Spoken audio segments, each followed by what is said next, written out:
یہ تو وہ خود کھڑے ہیں اللہ کی توفیق سے. اللہ کو پتا ہے ان کا معاملہ کیا ہونے والا ہے. میرا گمان تو یہی ہے کہ ان کی حکومت بنے گی, ان کو موقع ملے گا, کیونکہ جو بندہ کوشش کرتا ہے نارملی اللہ موقع دیتے ہیں, سوائے اس کے کہ کوئی اور پلان بول رہا, وہ تو پھر اللہ کے پلانز ہے, اللہ جانتے ہیں. لیکن میرے کہنے کا مقصد یہ ہے کہ ایک وہ مارچ جو نکلا تھا اور اس میں مارا اور گولیاں چلائیں اور جو کچھ بھی اریسٹ بھی ہوئے, کافی مسئلے ہوئے, مگر پھر یہ تو ہونا ہی تھا, ہونا تھا نا. اس کے بعد پھر بیٹھ گئے نا سارے گھروں میں. ہاں, لوگ تو ایسے ہیں بھائی. ایک بات نواز شریف صاحب نے سچ کہی تھی, جب یہ آئے تو انہوں نے ایک اسپیچ میں کہا, سب نے کہا قدم بڑھاؤ نواز شریف ہم تمہارے ساتھ ہیں. آپ کو یاد ہوگا سلوگن تھا جب نواز شریف صاحب کا سیکنڈ ٹینیور تھا, اس سے پہلے نعرہ تھا قدم بڑھاؤ نواز شریف ہم تمہارے ساتھ ہیں. اور کہتے جب میں نے پلٹ کر دیکھا تو کوئی بھی نہیں تھا, میں اکیلا کھڑا تھا. یہ واحد بات اس بندے نے سچ کہی. لوگ تو ایسے ہیں جو نواز رسول کو چھوڑ کر چلے جائیں, ایسے ہیں لوگ. تو لوگوں پر بھروسہ کر کے کام شروع نہ کیجیے, اللہ پر بھروسہ کیجیے. پھر اللہ آپ کو وہ ساتھی لا کر دے گا جو نبی کریم صلی اللہ علیہ وسلم کے ساتھیوں جیسے ہوں گے, جو جانے قربان کرتے ہیں. وہ پھر اللہ کا کام. تو توکل اللہ, توکل اللہ کا معنی کیا ہے؟ مومن ہو کافر ہو تو شمشیر پہ کرتا ہے بھروسہ, مومن ہو تو بے تیغ بھی لڑتا ہے سپاہی. کیا مطلب ہے؟ بھروسہ اللہ کی ذات پر ہے, تلواروں پر نہیں ہے. لہٰذا بدر میں بغیر ہتھیاروں کو بھی فتح ہوئی. تو بھروسہ اللہ کی ذات پر ہونا چاہیے, یہ پہلی چیز زندگی میں سمجھ لو. بھروسہ شوہر پر بھی نہیں ہونا چاہیے. میں اعتبار والا بھروسہ نہیں کہہ رہی, توکل والا بھروسہ کہہ رہی کہ توکل میرا تو سب کچھ میرا میاں کرتے, ہائے میرا میاں مر گیا ہوں میرا کی ہوئے گا. اور بھائی جب میاں حیات تھے تب بھی سب اللہ ہی کر رہے تھے. اللہ حی و قیوم ہے. میرا بیٹا چلا گیا, خرچہ بھیجنا بند کر دیا, اب میرا کیا ہوگا؟ اللہ مالک. توکل اللہ پر ہونا چاہیے. گورنمنٹ پر کسی پر توکل نہ ہو, توکل اللہ. حسبی اللہ و نعم الوکیل. یہ بہت عظیم بات ہے, یہ بہت عظیم بات ہے. جب حضرت ابراہیم علیہ السلام کو آگ پر بھی پھینکا جا رہا تھا تو یہی پڑھ رہے تھے نا, حسبی اللہ و نعم الوکیل, مجھے اللہ کافی ہے. ابراہیم, آج ہم بڑے آرام سے اس بات کو سوچ سکتے ہیں کیونکہ ابراہیم بچ گئے تھے. ابراہیم جب پھینکے جا رہے تھے ان کو نہیں پتا تھا مجھے بچایا جائے, وہ جلنے کے لیے ہی تیار تھے. نبی کریم صلی اللہ علیہ وسلم اللہ کے بھروسے نکل آئے, ہے نا. اور جب وہ غار سور میں تھے, آپ کو تو نہیں پتا تھا نا کہ کیا ہونے والا ہے, بچنے والے ہیں, پکڑے جانے والے ہیں. تو غار سور میں تھے, اور جب وہ پیر نظر آئے کفار کے, اور ابو بکر گھبرائے اور کہا اللہ کے نبی صلی اللہ علیہ وسلم ذرا یہ چکے تو ہمیں دیکھ دیں گے. تو آپ نے کہا لا تحزن ان اللہ معنا, ابو بکر دکھی نہیں ہو, اللہ تو ہمارے ساتھ ہے نا. تو پھر اللہ کی جو مرضی, جو میرے رب کی رضا. توکل اللہ. جب موسیٰ علیہ السلام بحر احمر کے کنارے کھڑے تھے اور پیچھے سے لشکر آتا نظر آیا اور ان کی قوم نے کہا موسیٰ ہم تو پکڑے گئے, تو موسیٰ علیہ السلام نے کہا کلا انا ربی مایا سیہدین, ہرگز نہیں, میرا رب ہے میرے ساتھ, وہ مجھے رستہ دکھائے گا. حضرت موسیٰ کو تو نہیں پتا تھا سمندر پھٹے گا رستہ بنے گا. بظاہر آپ دیکھیں دنیاوی اعتبار سے زیرو چانس تھا نا, سامنے سمندر ہے, پیچھے دشمن کا لشکر, بھاگیں گے تو کہاں جائیں گے, کوئی راستہ نہیں ہے. مگر جب انہوں نے اس توکل کا مظاہرہ کیا, اللہ نے سمندر میں سے راستہ نکال دیا. جب حضرت یونس علیہ السلام کو مچھلی نے نگل لیا, کوئی امید تھی؟ بھئی مچھلی نے اب کھا ہی لیا, he is in the stomach of the whale. اب باقی کیا ہے؟ اللہ. اللہ ہے. کیا کوئی چیز ان فزیکل لاس کو بھی بدل سکتی ہے؟ ہاں, اللہ کا حکم, اللہ کا حکم بدل سکتا. لہٰذا انہوں نے مچھلی کے میدے میں سے یہی پکار لگائی, لا الہ الا انت سبحانک انی کنت من الظالمین. اور اللہ خود کہتے ہیں اگر ایسا نہ ہوتا تو قیامت کے دن مچھلی کے پیٹ سے اٹھاتے ہم یونس, مگر اس تسبیح کی وجہ سے ہم نے اسے معاف کر. تو توکل اللہ پر, یہ توکل تھا اصل میں. ان کو پتا تھا کہ اس حالت سے بھی مجھے کوئی نکال سکتا ہے تو وہ میرا رب ہے. تو اللہ پر توکل کمزور نہ کریں. اور اگر اللہ نے آپ کا مرنا لکھ دیا ہے کسی سچویشن میں تو پھر مرنا ہی ہے نا, پھر بچ تو نہیں سکتے, تو پھر کسی اور کی قدم بوسی کا کیا فائدہ. بلم باور کا یہی قصہ ہے نا. بلم باور کو اینڈ پر جب سولی چڑھانے لگے, قتل کے جرم میں پھانسی کی سزا ہوئی, تو شیطان اس کے پاس آیا, تو بلم باور نے کہا مجھے بچا لے, تو اس نے کہا میں بچا لوں گا, سر مجھے سجدہ کر. بلم باور نے سجدہ کیا, تو شیطان نے کہا بس یہی تو میں چاہتا تھا, اینڈ ہی لیفٹ, اور اس کو پھانسی چڑھا دیا گیا. آخری فیل کیا ہوا؟ شرک. یہ ہمارے ساتھ یہی کھیل دنیا کھیلتی ہے نا. تو صرف اللہ کی ذات پہ بھروسہ رکھیے, صرف اللہ کی ذات پہ. اور اگر اللہ نے ہمارے لیے کچھ لکھ دیا ہے تو وہ ہو کر رہے گا. وہ جو عبداللہ بن عباس رضی اللہ تعالیٰ عنہ کو نبی اکرم صلی اللہ علیہ وسلم نے وصیت فرمائی, یہ کتنی حسین ہے کہ آپ صلی اللہ علیہ وسلم کے پیچھے خچر پر سوار تھے عبداللہ. تو آپ صلی اللہ علیہ وسلم نے کہا کہ بیٹے لڑکے, میں تمہیں کچھ نصیحتیں کرتا ہوں, یاد رکھو گے تو سکون پاؤ. اچھے وقت میں اللہ کو بھولنا مت, خوشی کے اچھے وقت میں اللہ کو مت بھلانا, مصیبت میں اللہ کو موجود پاؤ. سمجھ گئے بات؟ آ گئی سمجھ میں؟ دوسری بات یہ فرمائی, تم اللہ کی یاد سے غافل نہ ہونا, اللہ تمہارے معاملات سے غافل نہیں ہوگا. اور تیسری بات کہی, اے پیارے لڑکے, اے پیارے بچے, ساری دنیا بھی مل جائے نا تمہیں نفع دینے کے لیے, تو اس سے زیادہ نہیں دے سکتی جتنا اللہ نے لکھ دیا. اور چوتھی بات فرمائی, ساری دنیا بھی اگر مل جائے نا تمہیں نقصان پہنچانے, تو اس سے زیادہ نہیں دے سکتی جتنا اللہ نے لکھا. بس بات ختم ہے. کوئی آپ کا بال بھی بانکا نہیں کر سکتا اگر اللہ نے نہیں لکھا, اور اگر اللہ نے لکھا ہے تو پھر اللہ کی تقدیر پر راضی رہے, ہے نا. مجھے بہت یاد آتے ہیں یحییٰ علیہ السلام, کیسے حسین انسان تھے اور کتنے پیارے انسان تھے. اللہ نے کتنی محبت سے ان کا نام رکھا تھا نا. جب حضرت زکریا علیہ السلام کو خوشخبری ملی تو 7 فرشتے نے کہا کہ اللہ نے اس کا نام یحییٰ رکھا ہے, اور یہ نام پہلے کبھی کسی کا نہیں رکھا گیا. واحد انسان ہے دنیا کے جن کا نام رکھنے کا اللہ پاک نے خود ارادہ فرمایا, خود نام رکھا, ان کا اعزاز ہے کہ ان کا نام اللہ نے رکھا. کتنی محبت سے نام رکھا, اور نصیب میں ان کی شہادت لکھ دی. دیکھیے 33-34 سال کی عمر میں جوان بے قصور شہید کر دیے گئے. جب اللہ نے لکھا ہے تو پھر آمنا وصدقنا, اس سے اچھا کیا ہے. تو توکل اللہ پر ہونا چاہیے, توکل لوگوں پر نہیں ہونا چاہیے. یہ پہلی چیز سمجھ لیجئے, آپ کی زندگی کے 50% پرابلمز حل ہو جائیں گے, کیونکہ آپ نے آدھے غم پال اس لیے رکھے کہ میرے شوہر نے یہ نہیں کیا, میری ماں نے ایسے نہیں کیا, میرے باپ نے ویسے نہیں کیا, میرے بھائی نے ایسے نہیں کیا, میرا بیٹا ایسے نہیں کرتا. لوگوں کو صرف دیں, ان سے توقع نہ رکھیں. ہمارے پیارے نبی صلی اللہ علیہ وسلم پر دوسری وحی مدثر, سورہ مدثر آئی تھی. اللہ نے اس میں کیا کہا؟ پہلی 7 آیتیں آئی نا, چھٹی آیت کیا ہے؟ وَلَا تَمْنُن تَسْتَكْثِرْ, اس لیے احسان مت کرو کہ تمہیں لوٹایا جائے بڑھا چڑھا کر. تو پھر ہم کیوں ایسا کرتے؟ جو کرنا ہے فی سبیل اللہ کریں, فی سبیل اللہ کریں, اور پھر لوگوں کا رستہ چھوڑ دیں. نیکی کر کے لوگوں کے کندھوں پر سوار نہ ہو. وہ آپ نے پیرے تسمہ پا کی کہانی پڑھی, سندباد پڑھا بچپن میں, سندباد کی کہانی, تو اس میں پیرے تسمہ پا کی کہانی جو ایک جزیرے پہ چلا جاتا ہے جہاں پر ایک بابا ہوتا ہے کہ وہ کہتا ہے مجھے کندھے پہ اٹھا کے وہاں پہنچا دو. وہ اٹھاتا ہے تو اس کی نا ٹانگیں سوکھی ہوتی ہیں مگر ان میں بڑی جان ہوتی ہے, اس کو کلیمپ کر لیتا ہے اور اس کو کہتا ہے اٹھائی پھر اٹھائی پھر اٹھائی پھر.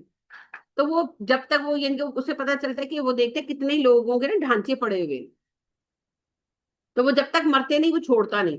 تو وہ پھر کیا کرتا ہے کہ نا ناریل کے جوس کی نا شراب بناتا ہے اور اس کو پلاتا ہے, تو وہ بے ہوش ہو کے گرتا ہے تو پھر بھاگ جاتا ہے سندباد. تو پیے تسما پا, جو چپک ہی جائے, جان ہی نہ چھوڑے, تو نیکی کر کے چھوڑ دیا کریں بھائی، پیرے تسپا پا مت بنیے. نیکی کرنا بہت آسان ہے، نیکی کر کے بھول جانا اتنا ہی مشکل.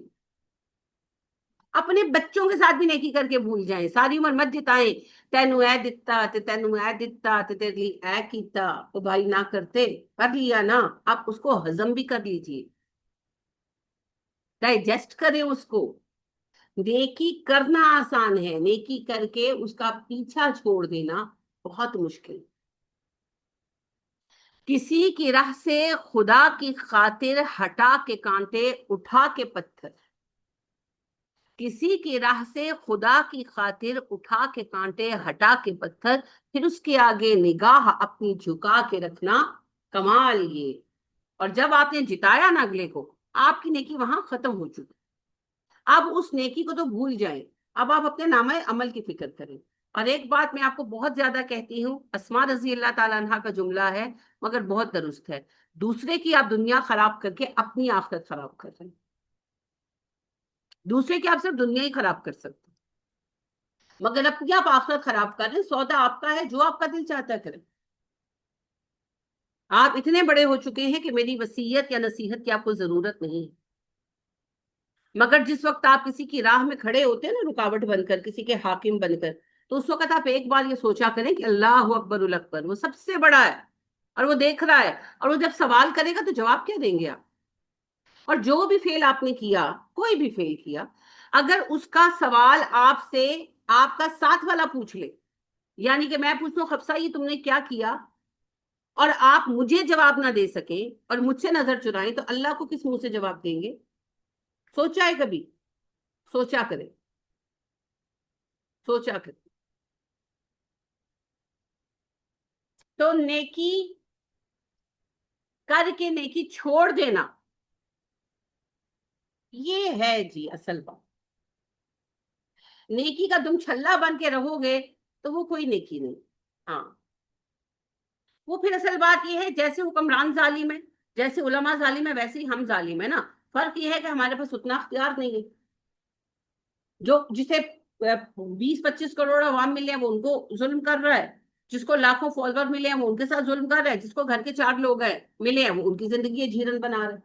ظالم تو سارے ہی ہیں. تو پھر آپ نہ بنے ظالم، چینج کریں اپنے آپ.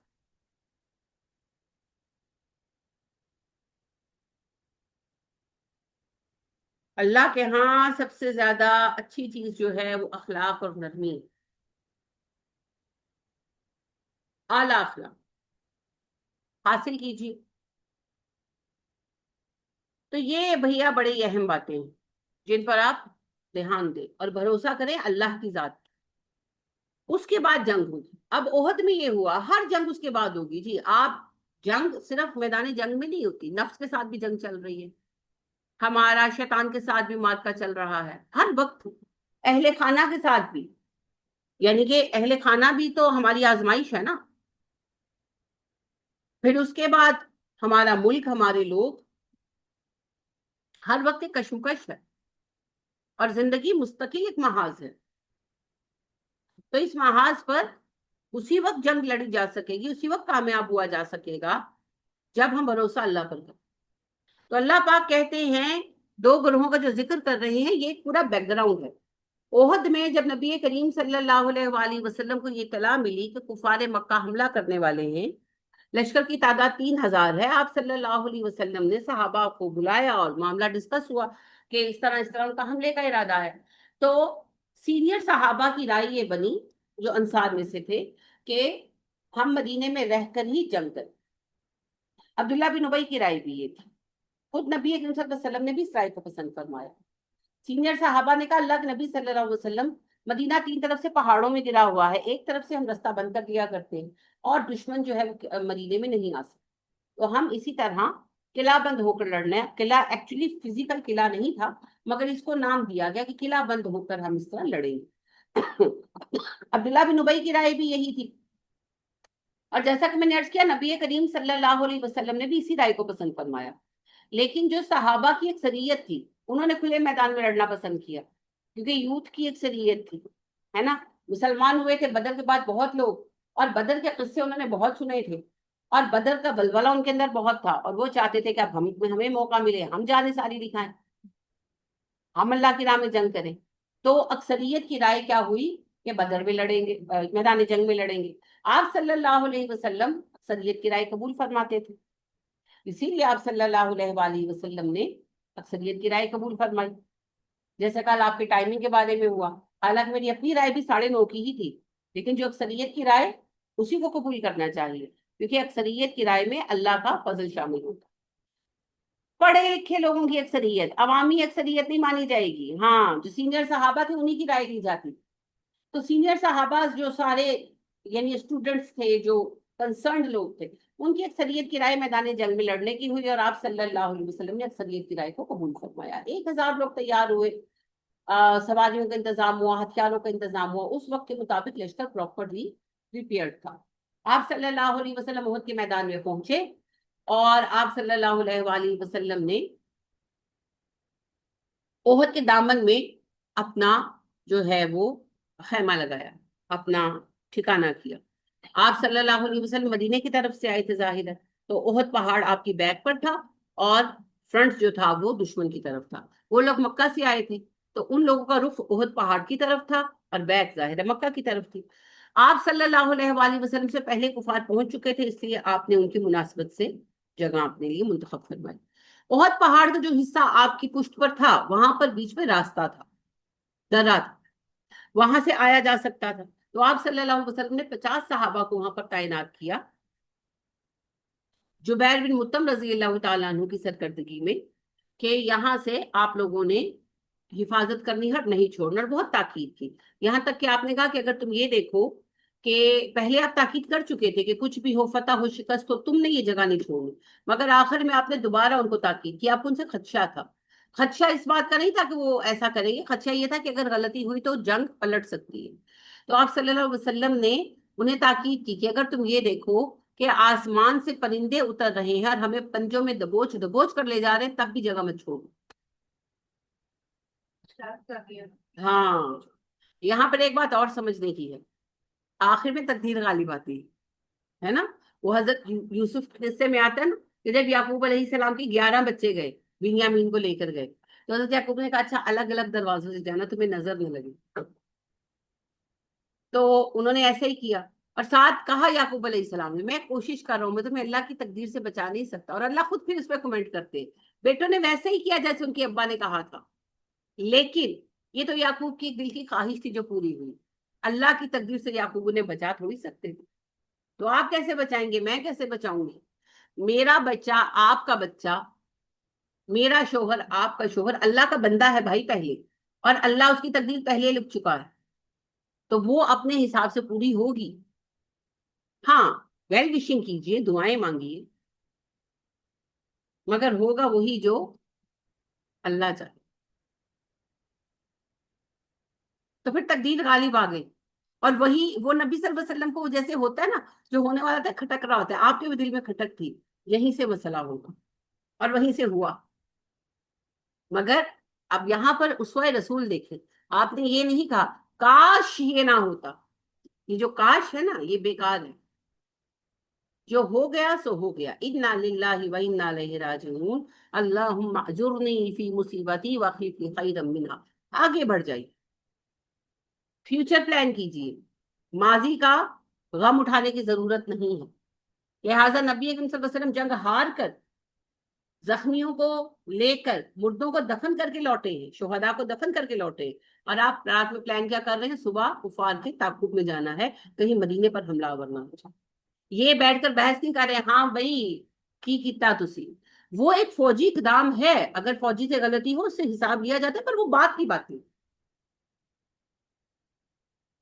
تو لہٰذا ہمیں بھی اپنی عملی زندگی میں آگے کی طرف دیکھنا چاہیے۔ حضرت موسیٰ کے قصے میں بھی میں نے آپ کو بتایا تھا کہ جب حضرت موسیٰ اور خضر، حضرت موسیٰ اور یوشع نکلے تھے خضر علیہ السلام کی تلاش میں، تو جہاں وہ مچھلی کا بتانا بھول گئے اور آگے چلے گئے موسیٰ علیہ السلام، اور تھوڑا سا چل کر تھکن ہوئی اور کہنے لگے کہ میں آج پتہ نہیں تھک گیا ہوں، تھوڑا سا چل کر چلو کھانا کھا لیتے ہیں۔ تو انہوں نے کہا او میں تو بتانا ہی بھول گیا، مچھلی تو زندہ ہو کر چلی گئی تھی سمندر میں۔ حضرت موسیٰ نے ایک لمحہ نہیں لگایا، یہ ڈانٹ ڈپٹ میں کہ تم نکمے نالائق فلاں فلاں، حضرت موسیٰ نے کہا وہیں پر پہنچا تھا، واپس سے، اپنے پاؤں کو نشان سے۔ ہاں واپس پہنچو، آپ کا بچے جو بچے ہیں سنگ سمیٹ لو، ان کو ضائع کرنے کی کیا ضرورت ہے نا؟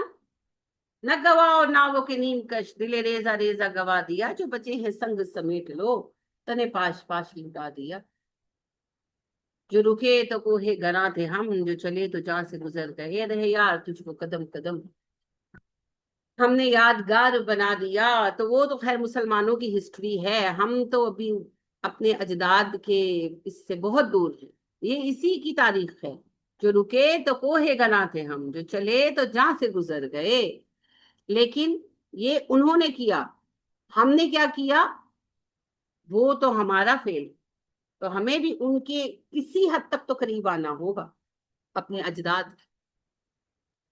تو ایسے تھرڈ پرسن میں پڑھاتے ہیں نا، نبی اکرم صلی اللہ علیہ وسلم کے صحابہ نے ایسا کیا، ہمارے اجداد نے، ہمارے بڑے ہیں، یہ ہمارا قصہ ہے، یہ ہمارے بزرگوں کا قصہ ہے، وہ ایسے تھے اور ہم بھی ایسے ہو سکتے ہیں، کیونکہ جس چیز نے انہیں ایسا بنایا وہی چیز ہمارے ہاتھ میں ہے، قرآن و سننا، کہیں نہیں گئی وہ۔ جس نور نے ان کے دل کو جگمگایا تھا وہ نور آپ کے ہاتھوں میں ہے، اس نور کا اثر ختم نہیں ہوا۔ تو پھر جس مقام پر وہ پہنچے وہاں تک پہنچنے کے لیے تھوڑی سی کوشش کرو، ویسے ہی بن جائے، دنیا بدل دیں گے اور آپ ہی بدلیں گے جی، کوئی اور نہیں آنے والا۔ تو بہرحال جی نبی کریم صلی اللہ علیہ وسلم نے تعینات فرمایا اور تاکید کر دی، آخر میں بھی تاکید کی، ٹھیک ہے، باقی لشکر کو مرتب فرما دیا آپ صلی اللہ علیہ وسلم نے، یہ سارا کام ہو گیا۔ اب جو پہلا مسئلہ درپیش آیا وہ کیا تھا؟ صبح میں نکلے تھے، تقریباً ظہر کے وقت پہنچ گئے تھے، ظہر و اثر ادا کی، تھوڑا سا آرام کرنے لیٹے تو پتا چلا جناب عبداللہ بن ابئی، فساد کی جڑ، وہ 300 لوگوں کو لے کر واپس چلا گیا۔ جب سب تھوڑا آرام کرنے خیموں میں پہنچے نا، وہ 300 لوگوں کو لے کر واپس چلا گیا۔ اب یہ تھا کہ کچھ تو اس کے ساتھ منافق ہوں گے، کچھ کو اس نے برگلا لیا ہوگا، اب یہ تو پرسن ٹو پرسن حال اللہ ہی جانتا۔ بہرحال 300 لوگ 1000 میں سے واپس چلے گئے، 700 بچے۔ اب ایک دم مورال ڈاؤن ہوا نا، تو عبداللہ بن ابئی نے جب وہ جانے لگا تو ظاہری بات ہے روکا گیا کہ بھئی تم کیوں جا رہے ہو، تو کہنے لگا کہ نہیں میری بات ہی نہیں مانی گئی، ہماری کوئی اہمیت ہی نہیں ہے، میں نے کہا تھا مدینے میں رہ کے لڑتے ہیں، تو لڑکوں لونڈوں لپاڑوں کی بات مان لی، لڑکوں کی کل کے پیدا ہو کی بات مان لی، اور ہم جیسے سینئرز کی کوئی اہمیت ہی نہیں ہے، تو ہے نا وہ ساتھ محمد کے صلی اللہ علیہ وسلم، تو لڑیں۔ تو اس طرح کی فضول باتیں کر کے تو چلا گیا۔ اب دو باتیں ہوں، ایک اس کے چلے جانے سے خوف پیدا ہوا کہ ہماری تعداد کم ہوگی، اور دوسرا اس کی جو باتیں تھی کہ جنگ کوئی نہیں ہونی، لو کون سی جنگ، جنگ ہونی ہوتی تو یہ آتے لڑنے کے لیے، اس قسم کی باتیں بھی تھی، اس کی وجہ سے لوگ ہل گئے، نیچرل ہے۔ تو قبیلہ فزارہ تھا اور جو ہے بنو زہرہ، یہ لوگ جو ہے نا انہوں نے آپس میں ڈسکشن کی کہ ہم بھی چلتے ہیں، صرف بات ہوئی چند لوگوں، اور ان کے خیموں میں یہ میٹنگ ہونے لگی۔ تو صحابہ نے نبی صلی اللہ علیہ وسلم کی اطلاع دی، آپ صلی اللہ علیہ وسلم تشریف لائے، آپ نے ان کو سمجھایا، انہوں نے کہا نہیں اللہ کے نبی صلی اللہ علیہ وسلم ہم کہیں نہیں جا رہے، بس یہ بچے ہیں، انہوں نے تھوڑی سی بات کی، آپ نے ان کو سمجھایا، تو انہوں نے اپنا عذر پیش کیا، انہوں نے کہا اللہ کے نبی صلی اللہ علیہ وسلم ہم 700 لوگ ہیں، دشمن 3000 ہے۔ آپ نے کہا کوئی بات نہیں، اللہ 3000 فرشتے بھیجے گا تمہاری مدد کے لیے، کیا بدر میں اللہ نے 1000 فرشتے نہیں بھیجے تھے؟ تو اس طرح ان کو تسلی دی، تو انہوں نے ارادہ ترک کر دیا، وہ گئے نہیں، بڑی جاں فشانی سے لڑے بعد میں، لیکن اللہ تبصرہ یہ کر رہے ہیں کہ سوچا ہی کیوں، بزدلی دکھائی ہی کیوں؟ کیا انہیں پتا نہیں تھا کہ اللہ ان کا مددگار ہے، اللہ ان کا ولی ہے؟ جانتے تھے تو پھر انہوں نے بزدلی کیوں دکھائی؟ یہ ارادہ بھی کیوں باندھا کہ میدان چھوڑ دیں؟ اللہ پر بھروسہ نہیں ہے نا، بھروسہ افراد پر ہے تمہیں۔ جنگیں افرادی قوت سے نہیں جیتی جاتی، جنگیں ایمانی طاقت سے جیتی جاتی۔ تو آپ کو بہت ساری جنگیں ملیں گی جی. میں نے آپ کو پہلے بھی عرض کیا کہ جو صلیبی جنگیں ہیں وہ ایک چین آف وارز ہے, بہت ساری جنگیں, جو اس کی آخری جنگ ہے. صلاح الدین ایوبی رحمہ اللہ نے بیت المقدس لے لیا تھا, یروشلم پر قبضہ کر لیا تھا, تو یروشلم کو مسلمانوں سے واپس حاصل کرنے کے لیے آخری حلہ تھا جو یورپین افواج نے یعنی کہ کوشش کی. اور ان کے جو لیڈر تھے وہ تھے Richard the line heart, night of England تھے وہ. اور 9 لاکھ صلیبی فوج, پورا یورپ متحد تھا جی, پورا یورپ متحد تھا. تو 9 لاکھ صلیبی فوج تھی, اور صلاح الدین کے پاس 1 لاکھ. ایک بمقابلہ 9 کا مقابلہ تھا, ایک بندہ بمقابلہ 9 بندے. تو یعنی آپ اندازہ کر نہیں سکتے نا, میں بھی نہیں کر سکتی, امیجن کرنا مشکل ہے کہ کتنا بڑا جم غفیر ہوگا نا شہر کے گرد. تو جب صلاح الدین ایوبی لشکر کا جائزہ لینے فصیل پر چڑھے شہر کی, اور ساتھ ان کے کمانڈرز بھی تھے, اتنا جم غفیر دیکھ کر obviously خاموش ہو گئے سارے. صلاح الدین بھی خاموش تھے اور دیکھ رہے تھے. تو ان کے ساتھی نے کہا کہ کیا دیکھ رہے ہیں امیر المومنین؟ انہوں نے کہا دیکھ رہا ہوں کتنے لوگوں کی لاشیں دفن کیسے کریں گے ہم. He was not even thinking about the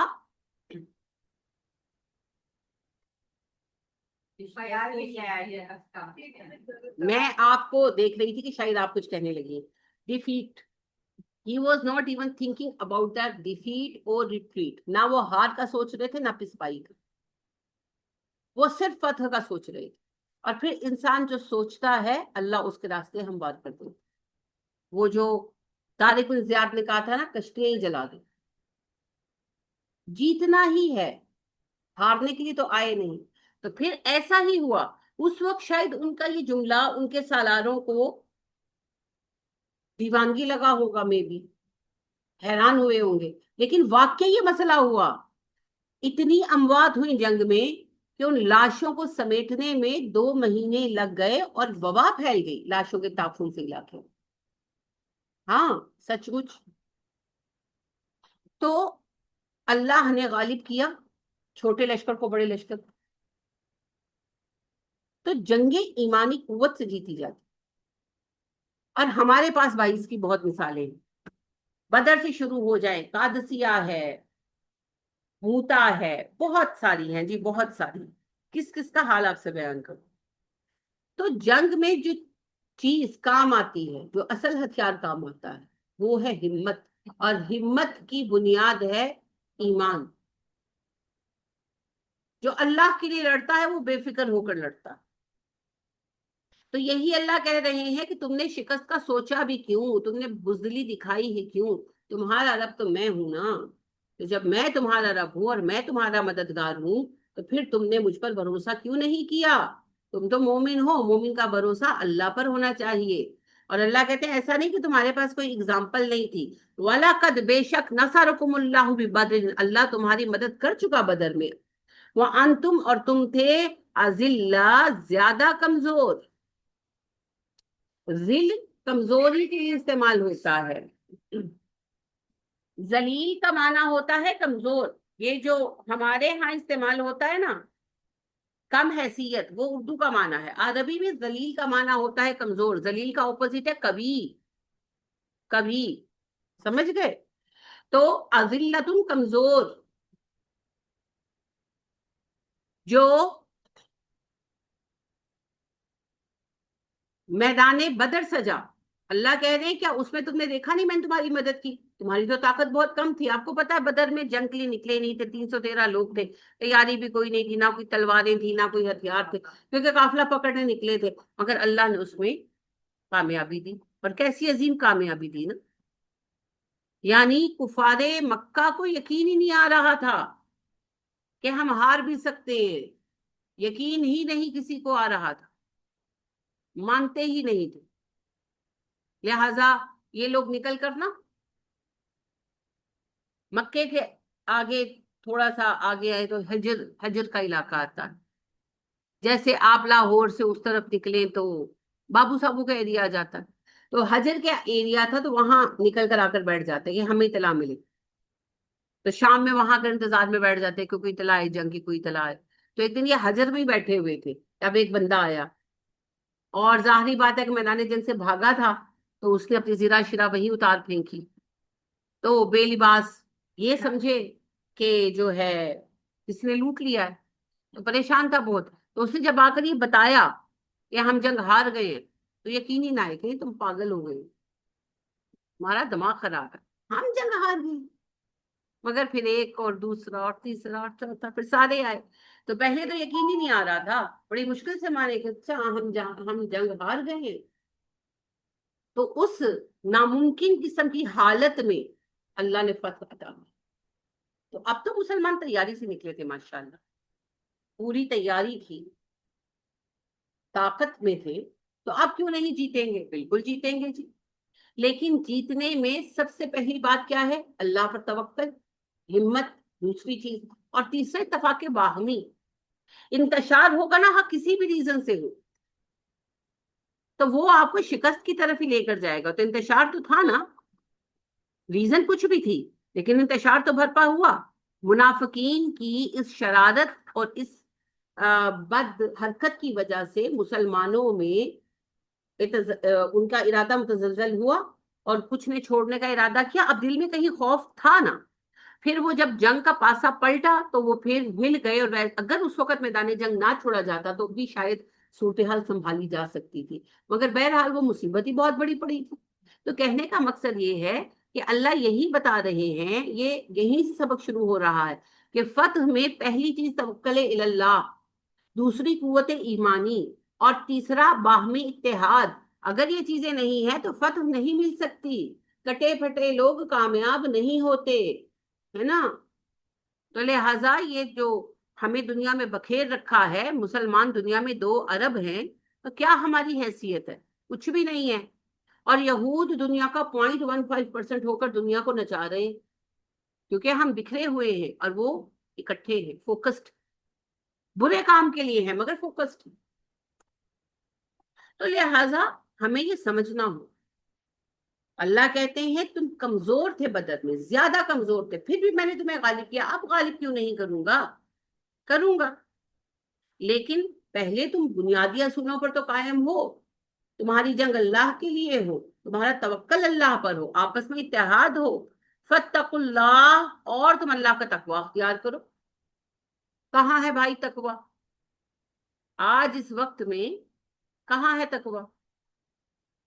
آپ کے سامنے ہیں حالات.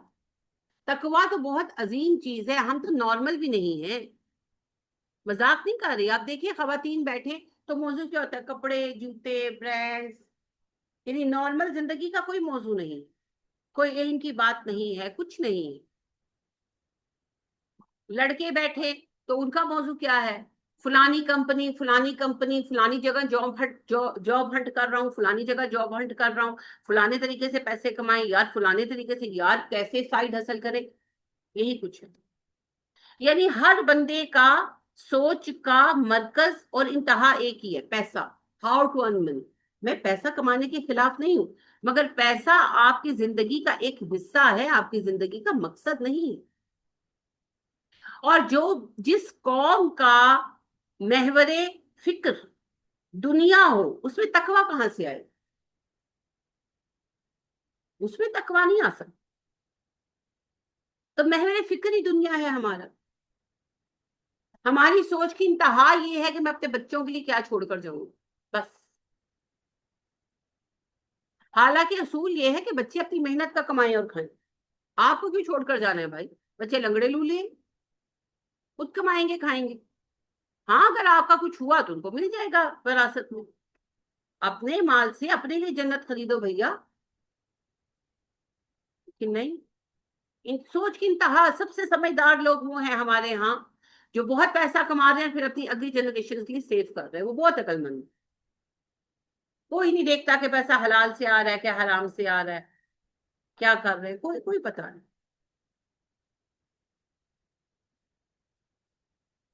تو اللہ کا تقوی، اللہ کا خوف، فتقوا اللہ، اللہ سے ڈرو، تقوی اختیار کرو. دیکھیے کیا رولز آ گئے، توکل اللہ، ایمان، ایمان کی قوت، اتحاد امت اور تقوی. جب تک یہ نہیں ہوں گے کسی پروجیکٹ میں، کسی مہم میں آپ کو کامیابی نہیں ملے گی. لعلکم تشکرون، تاکہ تم شکر گزار بندوں میں شامل ہو سکو. شکر گزار بندے کون ہوتے ہیں جی؟ شکر گزاری کس چیز کا نام ہے؟ نعمت کے درست استعمال کا نام. اور شکر گزار بندے وہ ہوتے ہیں جو اللہ سبحانہ و تعالیٰ کی دی ہوئی نعمتوں کو، صلاحیتوں کو درست استعمال کرتے. حکومت ملی ہے تو اچھے حاکم بنے، استاد ہیں تو اچھے استاد بنے، شاگرد ہیں تو اچھے شاگرد بنے، عالم ہے تو سنجیدہ اچھے ذمہ دار عالم بنے. جس کو جو مقام ملا ہے، جو مرتبہ ملا ہے، جو پاور ملی ہے، جو اتھارٹی ملی ہے، اس کو درست استعمال کرے. پیسہ دیا ہے تو پیسے کا درست استعمال کرے. ہر چیز ایک ذریعہ ہے نا، ایک میڈیم ہے، اس میڈیم کا استعمال درست کاموں کے لیے کرے.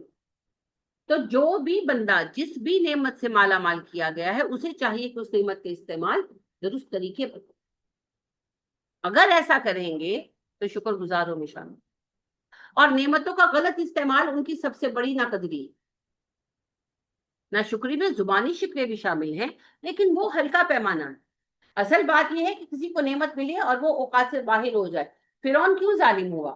حاکم تھا نا، مگر حکومت نسل در نسل ملی تو وہ خدا بن بیٹھے. شداد کا کیا پرابلم تھا؟ حکومت ملی تو خدا بن بیٹھا. تو جس کو جو ملا وہ اوقات سے باہر ہو گیا. اپنی حد میں رہنا. اور اسی کے برعکس آپ دیکھیے سلیمان علیہ السلام کو کتنی عظیم حکومت ملی، اور اللہ کہتے ہیں وَنِعْمَ الْعَبْدُ، بڑا اچھا بندہ ہے سلیمان ہمارا، بہترین بندہ. حاکم تو سلیمان بھی تھے، مگر انہوں نے حکومت ان خطوط پر کی جن خطوط پر اللہ سبحانہ و تعالیٰ چاہتے ہیں. اللہ کے دین کی نفاذ کا کام کیا انہوں نے. حاکم تو ہمارے نبی کریم صلی اللہ علیہ وسلم بھی، حاکم تو ابو بکر عمر بھی بنے، عثمان و علی بھی بنے. تو حاکم وہ ہے جو اللہ کی رضا پر چلا تو وہ اللہ کا خلیفہ ہو گئے، اور جب اس نے اسی اختیار کا غلط طریقہ، غلط استعمال کیا، غلط طریقے سے اسے استعمال کیا تو ظالم ہو گیا. تو شکرانہ ہوتا ہے نعمتوں کا درست استعمال. تو آپ کو جو نعمت ملی ہے اس کا درست استعمال کریں، جو آپ کو صلاحیت ملی ہے اس کا درست استعمال کریں، تاکہ اللہ راضی ہو. نعمتوں کی قدر کریں. اور نعمتوں میں سب سے بڑی نعمت ہے وقت، زندگی. قدر کیجیے، درست استعمال کیجیے. تو اگر کامیابی چاہیے، سب سے پہلے توکل اللہ، حسبی اللہ و نعم الوکیل. اس کے بعد ایمانی قوت، اور اس کے بعد اتحاد امت، اور اس کے بعد تقوی. یہ چیزیں ہوں گی تو کامیابی کی راہ پر گامزن ہوں گے، ورنہ نہیں ہوگا. تو اپنی حد تک کوشش کرتے رہیں، باقی برکتیں دینے والی ذات اللہ کی. آپ کا کوئی سوال یا کوئی بات؟